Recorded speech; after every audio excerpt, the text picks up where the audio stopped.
So, Paul Sorvino, obviously, number one that people would always talk about. I mean, he will be forever etched in stone as Uncle Paulie, obviously, right? Paul Vario, Paul Cicero in the film, they changed his name. Real guy's name was Paul Vario, and was I guess he was a capo. He would have been considered a capo, and that was his area.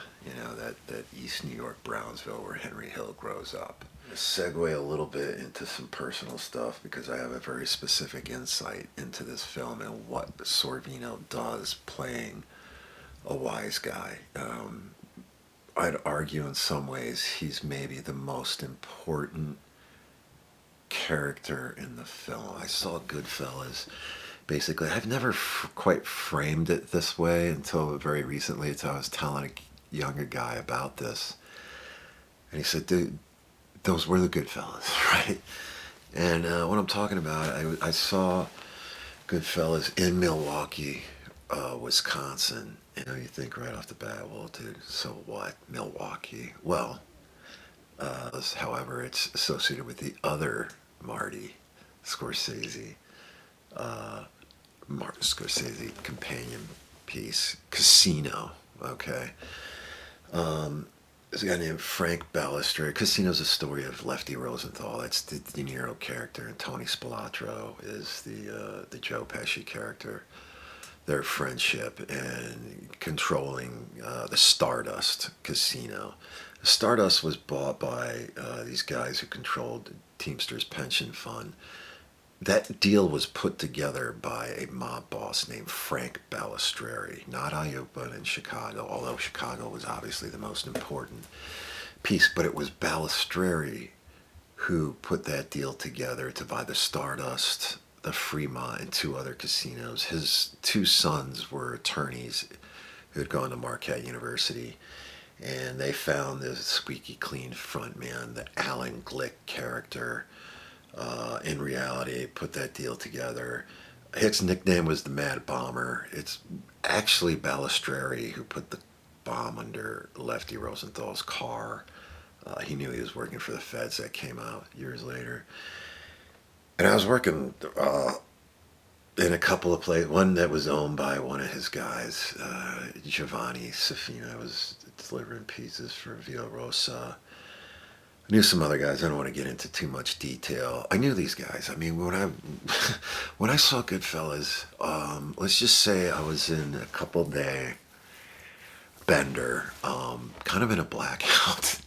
Isn't such a stupid, but the film, I remembered every frame of the film. I saw it another subsequent two more times, I think, while I was in theaters. But I remember going to another place, this pizzeria on campus. A lot of these places were owned by Italian guys from the east side who were part of Palestreri's guys. And we get into arguing. My maternal grandfather's from Molise, and you're way up there, and these guys were from Sicilia, and so on and so forth. And as far as I know, I was having drinks with the guy who put the bomb under Lefty's car. I mean, at that level, it's not bullshit. I mean, I'm telling you, that's because I did a film. You can see, in the background here, back home years ago, The Real Casino, a documentary about the real people the casino was based on. So when I'm seeing Goodfellas, and then I ended up, getting to know these guys from Chicago who were, Mike Gardino in particular. His brother was part of Spilatro's crew, the Hole in the Wall gang in Vegas. They were all Chicago outfit guys. So I had multiple angles, Frank Buccieri, and interviewed him. His brother Fifi was also kind of this Remo Gaggi character in Casino is kind of a composite of Joey Iupa. Anybody in Chicago, they always go, "Oh, it's Joey Iupa." It's not just Joey Iupa. It's Joey Iupa, Fifi Buccieri, and Frank Balistreri. He really looks the most like Balistreri, but to me, that's kind of, he's a composite of those guys. The first thing that strikes you about Sorvino, his first scene in Goodfellas, it's that old adage, right? It's the story It's screen acting 101. It's the story of Richard Burton and Elizabeth Taylor Wright. It's this thing where he says, first time, they do whatever the first film is. She's not doing anything. She's not doing anything. She's not doing anything, right? Then he sees the dailies and he's like, oh, shit, she's not doing anything, right? Uncle Paulie, he doesn't say anything. He just comes out, they're jerking around, Fugazi bullshit, whatever. And Uncle Paulie comes out. He didn't have to move. He didn't have to move for anybody. He just has a cigar, right? It's classically my grandfather smoked a cigar. It's so, it's so on the mark, man. He doesn't move. He doesn't say a thing. And his whole performance stems from that. He doesn't have to say much. He doesn't have to do much, right? He just is. I would say his character is maybe the most important character in the film. Making more powerful points on that. And how he plays Paul Vario. He's clearly a father figure to Henry. He's the first guy he knows. He doesn't really, the lingo in the Cosa Nostra terms is you raised a guy, right? Someone brings you in before you're made. You go under his wing, right? Really, Jimmy Burke is the one who really kind of raises, Henry, brings him in specifically to his specific crew, kind of at the behest of Paul Vario. But the relationship is very much, he's his father, right? That's the dynamic fitting in with all these other things. His character is, and I would say by far, the single most important element of GoodFellas is Paul Sorvino. Because that's the fucking danger. That's the whole point of La Cosa Nostra. That's the point of the outfit, right? Or mafia, They come with smiles. They're your best friends. These people, they raised you. And yet, they're the most fucking dangerous. And that comes through. And it's of course, it's Jimmy Burke, Jimmy Conway in the film. He obviously is clearly very dangerous. But Vario's even more dangerous. Right? Sorvino's the most fucking dangerous guy in the film. By far, and he does it with he's so deft at it. It's so skillful. He's playing it perfectly. And there's this thing amongst a lot of Italian Americans, this push-pull that I put specifically in The Real Casino as well. Kind of a love-hate thing. There's a party that's like, oh, the mafia. But, when these guys are coming to you for street tax and things like that, there's very much a push back against the whole mafia stereotype, and clearly behind the scenes, it's been said that, Sorvino wasn't really crazy about doing the film. And even the way he saw the film, and I think it grew on him after a while, but he still, whatever his misgivings were, he made it his own, and he just fucking killed it, man. You contrast it with something like De Niro, it's been making the rounds again on IG, on Instagram. De Niro's audition for Sonny in The Godfather 1, in the first one. And it's, he does a twirl, oh, Maron, and all, and he's doing, it kind of works, the lingo, he has all that down, but the problem is, that's not a wise guy, dude. That's Johnny Boy.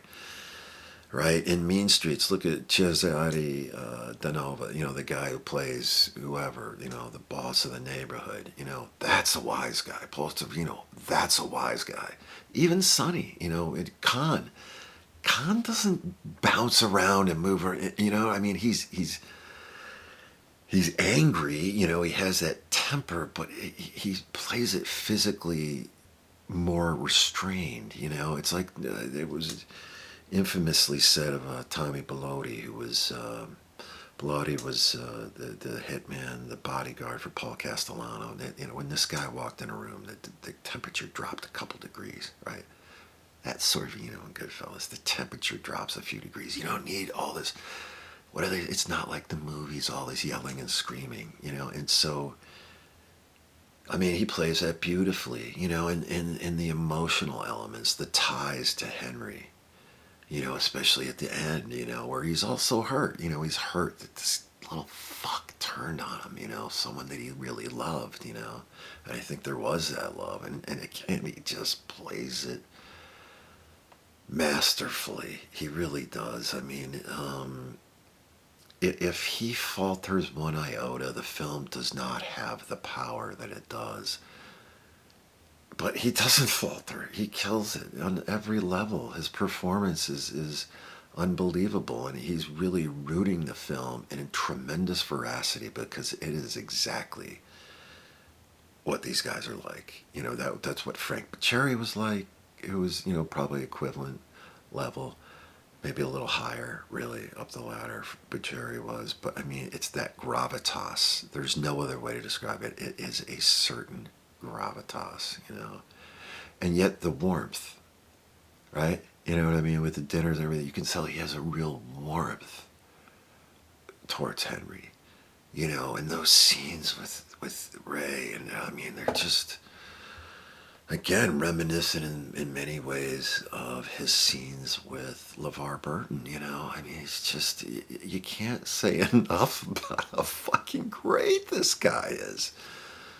You know, I'm arguing that he's the most important character in maybe the greatest mafia film ever made. I think it's a better film about the mafia than The Godfather. Even maybe The Godfather, you know, is more operatic, maybe a greater piece of cinema. Whatever, you can argue that.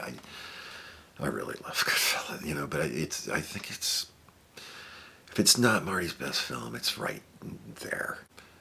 And a big part of that is because of Paul Sorvino. It really is, man. He is that really interesting in the backstory. What happens to Tommy D? That's the Joe Pesci character. Of course, you know, he's making too much noise. He's, you know, he kills Billy Bats and all that. But there's a whole backstory to it. I should say that you know, the reason I know a lot about this is I have some personal connection to it. My aunt lived in Rockville Center. That's where Henry was when he got pinched. I knew Henry a little bit out here on the West Coast. But I was actually going to do the real Goodfellas. I pitched it to Fandor, which was a streaming service that had the real casino. They put a little bit of money into the early inauguration, which I did. This is the other poster over there. And I proposed the real Goodfellas twice. There were so many things, especially in witness protection, that were just unbelievable stuff. Great movie there, which there was talk of Warner Brothers doing something like it. Anyhow, what's notable, and this is what, God, great actors do, and Sorvino's certainly fucking great. They allude to things that you don't know about. You wonder, what is that? And there's always something else there. There's a bit there where he comes, where Henry's partying too much, too many affairs. It's pissing Karen off, you know. We have to have calm now, you know. We're not going to get divorced. What are we on, Molly? And, you know, my sister and I laugh about that. If you ever, you know, if your parents got divorced, you know, that resonates a little bit. It's like, you know, we're not going to get divorced, right? She'll kill him. She won't divorce him, you know. But that sense of Famiglia, you know, and looking out for one another, that was a powerful moment. But there's something he says in there that's really small, right? He says, everything's going to be beautiful. You're going to go back to the way you were. You're going to do this. I'll fix it. I know how to talk to her, especially to her, right? Especially to her. Now, Tommy D, you know, gets killed. And by the way, the real Tommy D was 6 feet tall. But the real Tommy D was more like Henry, and Henry was the little shit, right? Henry was really more like Joe Pesci. Tommy D was much more like, physically, like Ray Liotta. Just ironically. You know, he was killed essentially because of Billy Bats, right? Billy Bats was actually part of Johnny Gotti's crew. You know, they called him Johnny, you know. He's part of John Gotti's crew, the Gambino family. And, you know, of course, they get wind of, you know, Tommy D was behind that. You know, you don't kill a made guy without a sit down, so on and so forth. Anyhow, what's not so well known is the fact that when Henry was away, Paul Vario was having an affair with Karen Hill, right? And who knows when that affair might have started. But supposedly the real reason Tommy D was whacked, because he was trying to move in, right, on Karen while Henry was away. And Paul Vario got very pissed, like, get the fuck out of here, guy. And he dropped the dime on him because of that, not because of all this other stuff. Which that line would now have new meaning. I know how to talk to her, especially to her, right? Oh, there was a special relationship there. And apparently there was, not so well known, but this is what brilliant fucking actors do, right? They add these elements. There's just so many. We could be talking. I could be here talking about this for another 2 years. Just this film, just what Sorvino just does in this film, just analyzing every frame of what he's doing, because it's fucking perfection. That's how you play a wise guy, right? That's how you do it.